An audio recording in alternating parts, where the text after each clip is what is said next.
खबरों में बने रहने के लिए बेल आइकन दबाएं और फर्स्ट इंडिया न्यूज को सब्सक्राइब कीजिए।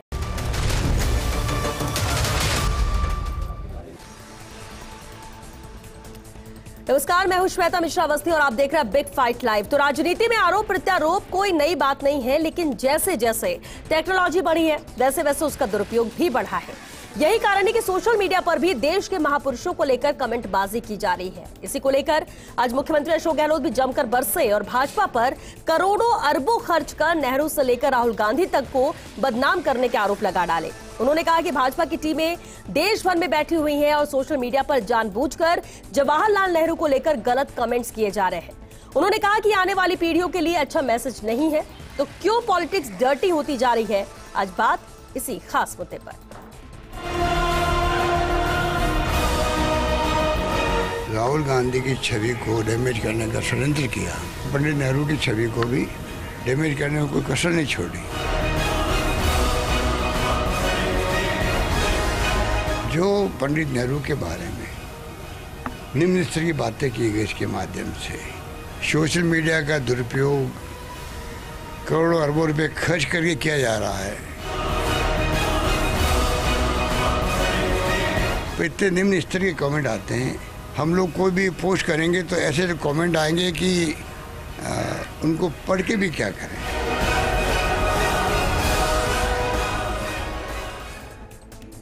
और चलिए इस खास मुद्दे पर हमारे साथ बात करने के लिए बेहद खास मेहमान जुड़ चुके हैं। सबसे पहले उनसे रूबरू करा दें आपको। कांग्रेस प्रवक्ता स्वर्णिम चतुर्वेदी जी हैं, बीजेपी नेता आशीष चतुर्वेदी जी हमारे साथ हैं और साथ ही सीनियर एडिटर सुधांशु माथुर जी भी चर्चा में शामिल हुए हैं। बहुत स्वागत है आप सभी का बिग फाइट लाइव में। आशीष जी, आपसे शुरुआत करते हैं। आपने भी सुना मुख्यमंत्री अशोक गहलोत ने सीधे तौर पर आरोप और सवाल उठाए बीजेपी पर कि महापुरुषों की छवि को खराब करने के लिए करोड़ों रुपए सोशल मीडिया पर खर्च कर रही है बीजेपी। इस पर क्या कहेंगे? ये बड़ा आरोप है। देखिए श्वेता जी, आज पंडित जवाहरलाल नेहरू जी की पुण्यतिथि है और पूरा देश उनको नमन कर रहा है। और जहाँ तक मुख्यमंत्री जी का कमेंट है, आप देखिए मुख्यमंत्री जी क्या इशू को डाइवर्ट करने में बहुत माहिर हैं। उनके बारे में कहा जाता है कि वो राजनीति के जादूगर हैं। आप देखिए राजस्थान के 2 बार मुख्यमंत्री रहे और दोनों बार जो कांग्रेस की उन्होंने दुर्दशा की, ऐसा होने के उपरांत भी वो तीसरी बार मुख्यमंत्री बनने में सफल रहे हैं। तो कहीं ना कहीं उनकी जादूगरी तो है ही। देखिए आप किस तरह से विषय को डाइवर्ट करना है। आप देखिए सोशल मीडिया का उपयोग देखिए बहुत हो रहा है। कांग्रेस के राजस्थान के मंत्री भी कर रहे हैं, कांग्रेस के यहाँ के नेता भी कर रहे हैं, कांग्रेस के विधायक भी कर रहे हैं। मुझे लगता है मुख्यमंत्री जी ने उन सभी घटनाओं से ध्यान भटकाने के लिए इस इशू को डाइवर्ट करने की पहल की है, लेकिन जनता सब समझती है। देखिए आप देखिए किस तरह से अशोक चांदना जी ये बता रहे हैं सोशल मीडिया के माध्यम से कि उनको ब्यूरोक्रेसी के कारण राजस्थान में मंत्री पद पर रहते हुए बड़ी जलालत उनको महसूस हो रही है। आप देखिए मुख्यमंत्री जी का इसके पास कोई जवाब नहीं है। धीरज गुर्जर जी जो इनके राष्ट्रीय सचिव भी हैं और राजस्थान में उनको मंत्री का दर्जा भी प्राप्त है। उदाहरण दे रहे हैं आशीष जी, आपको लगता है कि ये मुद्दे हैं, इस पर कुछ कहना चाहिए, लेकिन इससे डाइवर्ट करने के लिए बीजेपी पर आरोप मुख्यमंत्री अशोक गहलोत ने लगाया? आप देखिए, क्योंकि राहुल गांधी का भी जिक्र किया उन्होंने, महापुरुषों को ही नहीं, राहुल गांधी को लेकर भी कहा कि बीजेपी। श्वेता जी, अशोक गहलोत जी राजस्थान के मुख्यमंत्री हैं। राजस्थान की पूरा प्रशासन, पूरा पुलिस उनके पास है। अगर उनको लगता है कि कई राजस्थान के लोग इसमें इन्वॉल्व हैं जो कि एक अनर्गल आरोप लगा रहे हैं देश के प्रथम प्रधानमंत्री के खिलाफ, तो मुझे बताइए कि राजस्थान की सरकार फिर कर क्या रही है? मुझे लगता है इतनी हताशा नहीं होनी चाहिए मुख्यमंत्री जी को। स्वर्णिम जी, आशीष जी ने जो कहा कि डाइवर्ट करने के लिए ऐसा कह रहे हैं मुख्यमंत्री अशोक गहलोत, लेकिन बड़ा आरोप है जो बीजेपी पर सीएम ने लगाया। देखिए बिल्कुल जो आरोप लगा वो बिल्कुल सत्य है। और आप देखिए सबसे बड़ी बात यह है कि पंडित जवाहरलाल नेहरू सिर्फ कांग्रेस के ही नेता नहीं थे, देश के नेता थे। और एक विचारधारा को लेकर के उनके फैन फॉलोइंग और उनकी जो फॉलोइंग थी पूरी दुनिया भर में थी। जहां वो जाते थे उनकी विचारधारा को सुनने के लिए लोग इकट्ठे होते थे, यानी कि वो वैश्विक नेता थे, भारत के प्रथम वैश्विक नेता थे। और जब हम देखते हैं अभी पिछले कुछ समय से भारतीय जनता पार्टी को आप देखें, जब शासन था राजस्थान में तो उन पे जो हमारे पाठ्य पुस्तक हैं उनसे चैप्टर ही हटा दिया गया कि पंडित जवाहरलाल नेहरू ने देश के लिए क्या किया क्या नहीं किया। इस चीज़ को लेकर के आप इतिहास बदलना चाहते हैं। अगर आप उनका मॉन्यूमेंट बनाया था जो उनका निवास स्थान था दिल्ली में, आज देख लीजिए भारतीय जनता पार्टी ने क्या किया। आपने जो स्मारक था उस स्मारक को बदल के उनका जो घर था, संग्रहालय बना था, उसको आपने तब्दील कर दिया। तो ये सब चीज़ें हुई हैं। और जो सोशल मीडिया पे लगातार फेक अकाउंट्स के माध्यम से पंडित जवाहरलाल नेहरू के खिलाफ जो जहर उगला जाता है, गलत बातें कही जाती हैं उनके पूर्वजों के बारे में, उनकी वंशावली के बारे में, ये इस तरह से बनाई गई है। तो ये कौन कर रहा है? ये भारतीय जनता पार्टी के लोग कर रहे हैं। और आप देखिए, जब पंडित जवाहरलाल नेहरू सिर्फ हमारे ही नेता नहीं थे, अब तो देश के नेता थे, प्रथम प्रधानमंत्री थे, स्वतंत्रता सेनानी है, करीब 10 वर्ष तो रिकॉर्ड पर है कि वो कारावास रहे, यानी कि उनका 20 वर्ष का जो जीवन था स्वतंत्रता संग्राम में, तो हर दूसरे दिन वो जेल गए। तो ये सब चीज़ें जब हुई और कंपैरिजन होता है कि आज भारतीय जनता पार्टी के अगर देखा जाए तो इनका इतिहास जब देखते हैं, आरएसएस का इतिहास जब देखते हैं, तो कोई भी ऐसी शख्सियत जो उनके कहना चाहिए बराबर तो हो ही नहीं सकती, लेकिन उस आंदोलन में, स्वतंत्रता संग्राम में जब शामिल नहीं थी, तो उन्होंने ये एक तरीका अपनाया कि पंडित जवाहरलाल नेहरू जो आज से 58 लेकिन इससे क्या फायदा? किसी की छवि खराब करने से फायदा बीजेपी को क्या मिल जाएगा? उसमें भी जवाहरलाल नेहरू। देखिए, मैं आपको बताता हूँ, उसका कारण है कि भारतीय जनता पार्टी की साख को लेकर के, उनकी गुडविल को लेकर के लगातार प्रश्न उठते रहे कि एक जमाना था जब हम आज़ादी के आंदोलन में लड़ रहे थे 1940 में, जिन्ना ने लाहौर डिक्लेरेशन में ये कहा कि अब पाकिस्तान बनना चाहिए, देश के टुकड़े होने चाहिए। उसके बाद भी अगर भारतीय जनता पार्टी, जो उस वक्त आरएसएस थी, वो अगर किसी के साथ थे तो किसके साथ थे? वो जिन्ना के साथ थे। चुनाव लड़ा उन्होंने अलायंस बना करके, और हमने देखा यहाँ पे कि पंडित जवाहरलाल नेहरू को सम्मान प्रकट करने तो कोई प्रधानमंत्री नहीं गया होगा, लेकिन इनके राष्ट्रीय अध्यक्ष, ठीक है स्वर्णिम जी, आपने भी अपनी बात रखी, आशीष जी ने भी अपनी बात रखी। सुधांशु जी, आखिर नेहरू पर ये डर्टी पॉलिटिक्स क्यों? जो सीएम ने आज बयान दिया बीजेपी की तरफ से, आशीष जी कह रहे हैं कि बिल्कुल सरासर गलत है, मुद्दों से भटकाने की कोशिश है, इसलिए ऐसा कहा जा रहा है, लेकिन बड़ा बयान, बड़ा आरोप बीजेपी पर सीएम ने लगाया है इस तरह से। देखिए श्वेता, आजाद भारत के बाद पहला अगर कोई प्रधानमंत्री बना तो जवाहरलाल नेहरू थे। आजाद भारत के बाद पहली अगर लंबे समय तक सरकारें रहीं तो कांग्रेस की सरकार थी। आजाद भारत के बाद अगर एक विचारधारा इस देश में चली तो वो कांग्रेस की विचारधारा थी। चूंकि एक समय के बाद जब नई विचारधाराओं ने इस देश की राजनीति में, इस देश की संस्कृति में, इस देश की सामाजिक व्यवस्था में अपना जब भागीदारी बढ़ानी चालू करी, तो एक अड़चन सामने आई कि जो पास्ट था, जो इतिहास था, उससे आप इतर कैसे हों, उससे आप अपना आप को अलग स्थापित कैसे करें। तब ये एक तरह की, जो मैं कह सकता हूँ, वैचारिक जो वार है वो चालू हुई, और वहाँ पर हर विचारधारा ने अपना आप को मजबूती से स्थापित करने के लिए, चूंकि तुलना आप किससे करेंगे? हमेशा तुलना पास्ट से होती है, हमेशा तुलना इतिहास से होती है। तो आप इतिहास से बड़े कैसे हो, आप भूतकाल से बड़े कैसे अपना आप को करें, उन सारी तुलनाओं के बीच में एक ये नया जो एक जंग है ये शुरू हुई। और उसमें ये हुआ कि हमें भी तो स्थापित होना है ना, नेहरू को, मोतीलाल नेहरू को, है ना, इंदिरा गांधी को। लेकिन स्थापित होने के लिए सामने वाले कि आप किसी बड़े चेहरे को पकड़कर उस पर नेगेटिव कमेंट करना, फिर इधर से नेगेटिव, तो ये नेगेटिव पॉलिटिक्स क्यों होने लगी? अब सवाल तो ये भी उठता है। मैं वही आपको बताता हूँ कि जब आप तुलना करेंगे तो आपको एक पक्ष तो चाहिए ही ना। तो आपके पास पक्ष क्या है? आज इस इतिहास को आप 200, 500, 1000 साल तक ले जाइए। आजाद भारत के बाद पहला प्रधानमंत्री कौन था? इसको देश जुटला सकता है क्या? देश के आने वाली और सरकारें जुटला सकती है क्या? तो तुलना तो आपको नेहरू से करनी पड़ेगी। लेकिन नेहरू से बड़े आप अपना आपको कैसे बनाएं, इसके लिए आपने जो है वो, मैं ये नहीं कहता कि कौन ये कर रहा है कौन नहीं कर रहा, लेकिन चूंकि एक जो नया प्लेटफॉर्म इस सोसाइटी के अंदर, इस देश और दुनिया के अंदर आया है, और वो एक आभासी दुनिया जिसको हम सोशल मीडिया के नाम से अलग अलग मंचों पर जो है हम जानते हैं। अब चूंकि उसके ऊपर जिसने कोई लिख दिया, सबसे बड़ी दिक्कत क्या है कि खूब सारे आपने कानून तो बना दिए, लेकिन कड़ाई से आज तक कहाँ पालना हो रही है। आज आप उदाहरण बताता हूँ कि अभी कुछ दिन पहले एक आईएएस को जो है वो रिश्वत के उसके अंदर भ्रष्टाचार आरोप में गिरफ्तार किया। उनके यहाँ से कई मोटे जो है वो करोड़ की धनराशि मिली।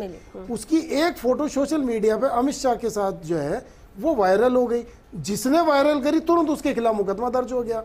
तो मेरा एक सवाल ये उठता है इस देश की सरकारों से, चाहे वो केंद्र की हो चाहे राज्य की सरकारें हो, कि जो आपका इतिहास है, जो आपके माइलस्टोन है, उनके खिलाफ अगर इस आभासी दुनिया में सोशल मीडिया पे अगर कोई बदसलूकी होती है, अगर उनकी जो है वो इमेज को डैमेज करने की कोशिश होती है, इतिहास को बदलने की अगर इस तरह की पोस्टें आती हैं, तो इनके खिलाफ क्यों नहीं कड़ाई से कार्रवाई होती है? आशीष जी, इसी पर ही जवाब की कार्रवाई कर दी जाए, क्योंकि अगर नेहरू के खिलाफ भी फोटोज कैसी वायरल होती हैं, नेगेटिव कमेंट वहां पर किए जाते हैं, तो बीजेपी उससे खुश होगी क्या?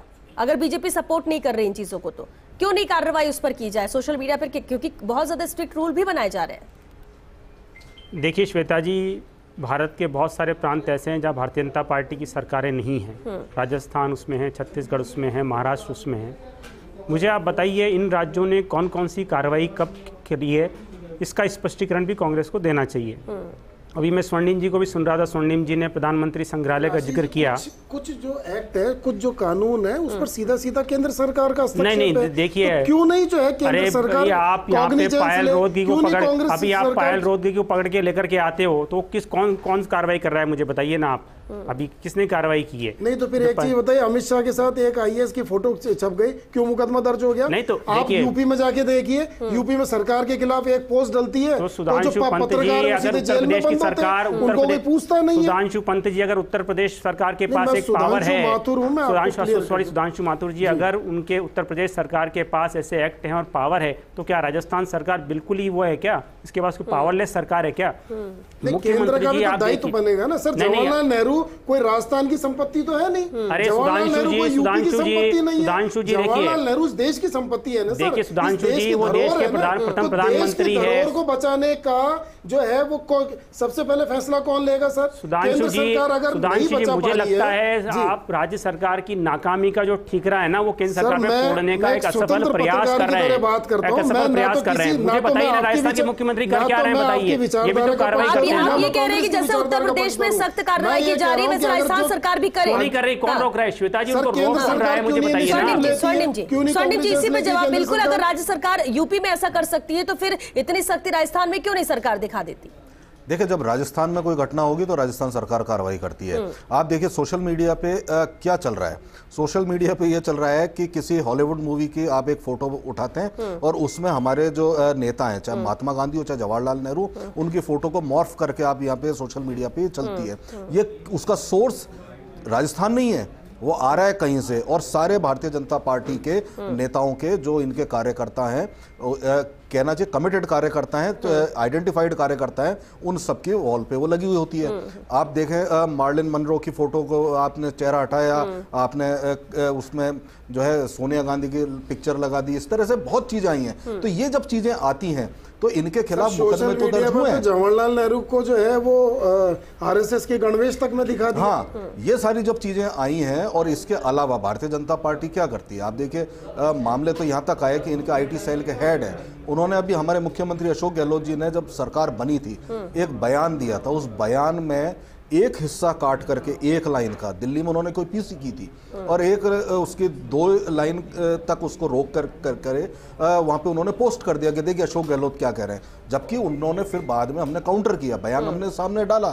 तो ये सब चीजें आती हैं, तो इसका कहाँ होना चाहिए? दिल्ली में अगर ये बैठ के काम होता है, दिल्ली में अगर आईटी सेल बीजेपी की अगर ये काम करती है, तो ये या तो पहले उसको रोकें, और रोकने के साथ में अगर पंडित जवाहरलाल नेहरू समेत हमारे जितने राष्ट्रीय नेता रहे हैं, हमारे महापुरुष हैं, उनके खिलाफ गलत पोस्ट डलती है तो उसके लिए क्यों नहीं कार्रवाई करते? देखिए श्वेता जी, आज देश के प्रधानमंत्री नरेंद्र मोदी जी हैं, पिछले 8 साल से देश में एक सफल शासन कर रहे हैं, आप देखिए, और वो भारत के ही नहीं विश्व के सबसे पॉपुलर नेताओं में वो शामिल हैं।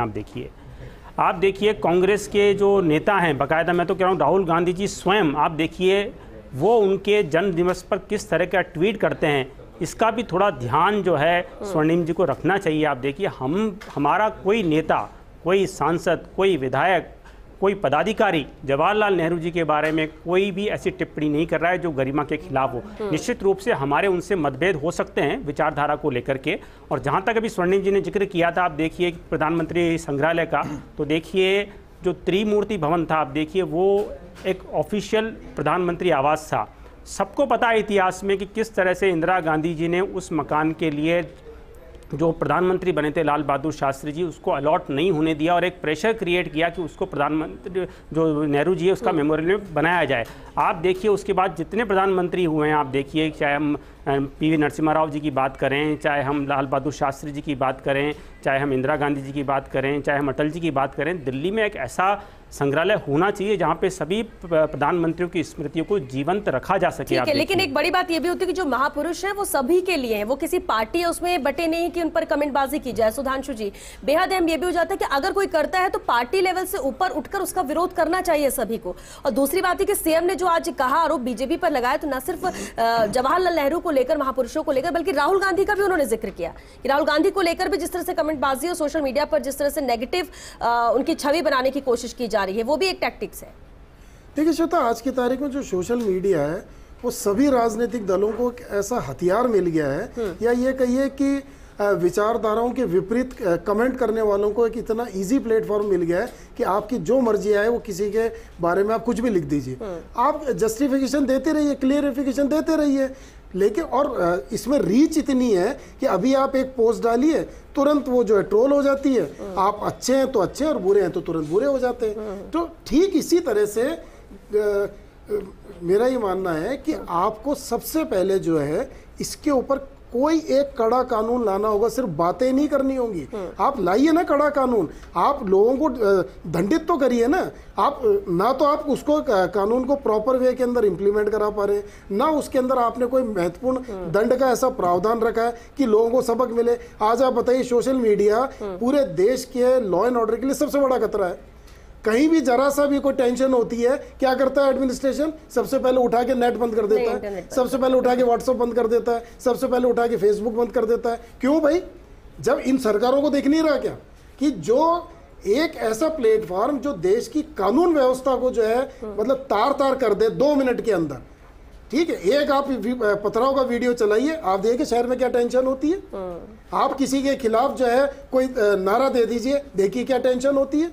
तो जब सरकारें मानती हैं कि सोशल मीडिया इस देश के लिए, समाज के लिए सबसे ज्यादा घातक है, तो क्यों नहीं इसके ऊपर कड़े कदम उठाए जा रहे हैं? इस बात से तो आप एग्री करेंगे ना कि सख्त कानून इसके लिए भी होना चाहिए सोशल मीडिया के लिए। कोई भी कुछ भी लिखकर अफवाह फैलाते हैं, किस तरह दंगे हो जाते हैं। होना चाहिए और कानून बने हुए हैं। हाँ। ये इम्प्लीमेंट करना नहीं करना ये राज्य सरकारों पर निर्भर करता है। देखिए श्वेता जी, मैं भी मुख्यमंत्री जी को सुन रहा था, मुख्यमंत्री जी कह रहे हैं कि राहुल गांधी जी की छवि को बिगाड़ने का प्रयास किया जा रहा है। मुख्यमंत्री जी को यह भी बताना चाहिए कि जिन राहुल गांधी जी को सर्वप्रथम देश में पप्पू नाम जिसने दिया, कुमार विश्वास जी, उनकी पत्नी को इन्होंने आरपीएससी में मेंबर बनाया।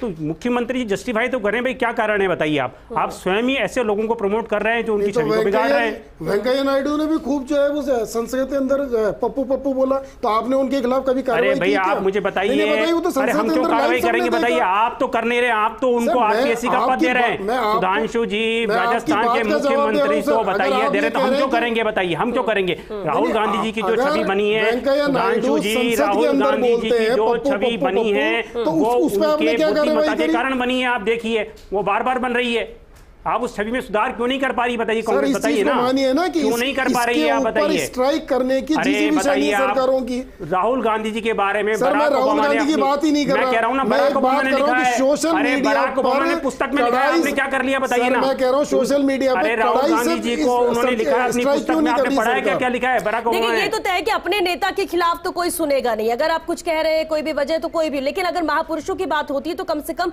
आरोप प्रत्यारोप अलग बात है, आप एक दूसरी पार्टी पर, एक दूसरे के कामों पर कमियां निकाल सकते हैं, लेकिन ऐसे महापुरुष जिनको पूरा देश जानता है, ठीक है, उनकी छवि खराब करने की कोशिश किसी की भी नहीं। फिर वो आरएसएस, श्वेता जी, कोई किसी की छवि खराब नहीं कर रहा है, छवि ऐसे नहीं बनती है। देखिए कोई किसी की छवि ना बना सकता है ना बिगाड़ सकता है, अगर उसमें सब्सटेंस है तो बाहर आएगा, और सब्सटेंस ही नहीं है बताइए तो क्या बाहर आएगा बताइए मुझे? ठीक है, सीएम ने जो बयान दिया उसका क्या आधार, यानी वो निराधार है, ऐसे ही बोल दिया उन्होंने। मैंने कहा ना श्वेता जी, मुख्यमंत्री जी तो बेसिकली मुख्यमंत्री जी को बताना चाहिए कि दिव्या मदेरणा जी भी सोशल मीडिया का उपयोग कर रही है, प्रमोद कृष्णन जी सोशल मीडिया का उपयोग कर रहे हैं, धीरज गुर्जर जी सोशल मीडिया का उपयोग कर रहे हैं, आप देखिए, संयम अरोड़ा जी सोशल मीडिया का उपयोग कर रहे हैं, सरकार के खिलाफ कर रहे हैं, आप देखिए। कि आज अगर सोशल मीडिया पे चाहे ट्विटर हो चाहे फेसबुक हो, किसी भी चीज पर अगर केंद्र सरकार के खिलाफ, नरेंद्र मोदी जी के खिलाफ अगर आप एक टिप्पणी कर दीजिए, आपका अकाउंट ब्लॉक हो जाएगा, बंद हो जाएगा, ये हटा दिया जाएगा। नेहरू जी पर, महात्मा गांधी पर या हमारे अन्य महापुरुष हैं उन पर टिप्पणी करने वालों के कितने अकाउंट आज तक केंद्र सरकार ने ब्लॉक किए, कितने अकाउंट हटाए, कितने अकाउंटों को रोकने की वहां पे सिफारिश की? एक भी नहीं, क्योंकि भारतीय जनता पार्टी के नेता चाहते हैं कि हमारे महापुरुष जो हैं इन पे दाग लगाते रहें, इनके खिलाफ जितने कीचड़ उछाल सकते हैं लोग इनके, वो उछालते रहें। और दिल्ली से अगर ये चीज की जाती है, दिल्ली से अगर इसका सोर्स है, तो दिल्ली की सरकार को इस पे कार्रवाई करनी चाहिए। एक कार्रवाई आज तक नहीं है। वक्त खत्म हो रहा है, सुधांशु जी एक लास्ट कमेंट चाहेंगे इस पर? ये देखिए श्वेता, विचारधाराएं अपनी जगह है और विचारधाराओं में मनभेद तो मैं नहीं कह सकता, लेकिन विचारों में जो है वो भेद जरूर हो सकता है। तो आप अपना आप को बड़ा बनाइए, उसमें कोई नहीं रोक रहा है, लेकिन आप इतिहास को नीचे करके अपना आप को बड़ा बनाएंगे और इतिहास को झुटलाने की कोशिश करेंगे, या इतिहास में वो मील के पत्थर की जिन्होंने इस देश की आज़ादी के अंदर महत्वपूर्ण योगदान दिया, आप उनको कमतर करेंगे और इस सोशल मीडिया का वो उपयोग करेंगे, तो मुझे लगता है कि ये शायद देश की ना सिर्फ विचारधाराओं के लिए बल्कि संस्कृति के लिए और सामाजिक व्यवस्था के लिए भी ठीक नहीं है। हाँ, अच्छा, राज्य सरकारों में आशीष जी की बात से सहमत हूँ कि अगर राज्य सरकार को लगता है तो उसको भी कड़ाई से जो है जो कानून है उसकी पालना करानी चाहिए, लेकिन सबसे ज़्यादा महत्वपूर्ण इसमें योगदान रहता है केंद्र सरकार का। अगर केंद्र सरकार को लगता है कि सोशल मीडिया इस देश के लिए हार्मफुल हो रहा है तो इस पर फिर कड़ाई से स्ट्राइक करनी चाहिए और इस पर कहीं ना कहीं अंकुश लगाने की बेहद जो है वो ज़रूरत है। क्योंकि मैंने एक छोटा सा उदाहरण दिया कि किसी गांव ढाणी में भी अगर दंगा या फसाद होता तो तुरंत सोशल मीडिया बंद करते हो। तो आप जब मानते हो कि सोशल मीडिया इस देश के लिए खतरनाक है, एक जो है ऐसा मंच है कि जो देश की समरसता को खत्म कर रहा है, तो फिर उसके ऊपर हमको जो है। चलिए, बहुत बहुत शुक्रिया आप सभी का इस चर्चा में शामिल होने के लिए। देखिए, पार्टी है, अपनी अपनी विचारधारा है, मनभेद हो सकता है, यहाँ पर आरोप प्रत्यारोप भी होते हैं जब सवाल उठते हैं, तो लेकिन कम से कम डर्टी पॉलिटिक्स नहीं होनी चाहिए और इस स्तर पर नहीं होनी चाहिए कि महापुरुषों पर आप कमेंटबाजी करें या सवाल उन पर उठाएं या फिर उनकी छवि बिगाड़ने की कोशिश करें। हाँ, इतना जरूर है कि यहाँ पर अगर लॉ है, कानून बना हुआ है, सख्ती से उसकी पालना कराने की भी जरूरत है, तभी शायद डर होगा और तभी शायद लोग सोच समझकर सोशल मीडिया पर इस तरह की चीजें डालेंगे। और ये जिम्मेदारी किसी एक की नहीं है, केंद्र सरकार की भी है, राज्य सरकारों की भी है, सबके पास पावर है। हाँ, ये है कि मंशा होनी चाहिए कि आप स्ट्रिक्ट एक्शन ले सके ताकि ना खुद, ना अपने और ना ही कोई दूसरी पार्टी के लोग ऐसा कोई भी कदम उठाएं। और इसलिए कह सकते हैं हम कि आज के वक्त में ये डर्टी पॉलिटिक्स तो बिल्कुल नहीं होनी चाहिए। चलिए, इसी के साथ हमें दीजिए इजाजत। नमस्कार। राहुल गांधी की छवि को डैमेज करने का षड्यंत्र किया, पंडित नेहरू की छवि को भी डैमेज करने में कोई कसर नहीं छोड़ी। जो पंडित नेहरू के बारे में निम्न स्तर की बातें की गई, इसके माध्यम से सोशल मीडिया का दुरुपयोग करोड़ों अरबों रुपए खर्च करके किया जा रहा है, तो इतने निम्न स्तर के कमेंट आते हैं। हम लोग कोई भी पोस्ट करेंगे तो ऐसे कमेंट आएंगे कि उनको पढ़ के भी क्या करें।